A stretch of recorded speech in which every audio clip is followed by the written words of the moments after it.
तिकडे पाकिस्तानमध्ये पुन्हा एकदा मोठा हल्ला झाला। बलुचिस्तानमध्ये पाकिस्तानी सैन्यावर हल्ला झाला। नोशकीमध्ये पाकिस्तानी सैन्याच्या बसवर हल्ला झाला आणि यामध्ये 90 लष्करी जवानांना मारल्याचा दावा केला जातो।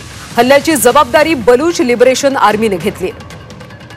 गेल्या काही दिवसांमध्ये पाकिस्तानमध्ये हल्ले वाढतायत आणि आता पुन्हा एक हल्ला झाला। बलुचिस्तानमध्ये पाकिस्तानी सैन्यावर हल्ला झाला। नोशकीमध्ये हा हल्ला झाल्याची माहिती आहे। यामध्ये 90 लष्करी जवानांना मारल्याचा दावा केला जातो आणि या हल्ल्याची जबाबदारी बलूच लिबरेशन आर्मीने घेतली आहे।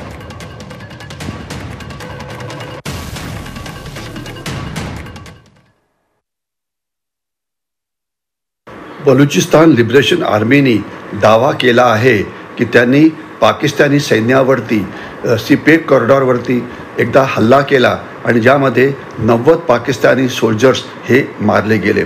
ही थोडी संख्या जास्त वाटते, परंतु याचं विश्लेषण असं करता येईल की केवळ 2 दिवसानंतरच BLAचा हा मोठा हल्ला पाकिस्तानी सैन्यावरती झालेला आहे आणि ज्यामध्ये पाकिस्तानी सैन्याचं पुष्कळ नुकसान झालेलं आहे।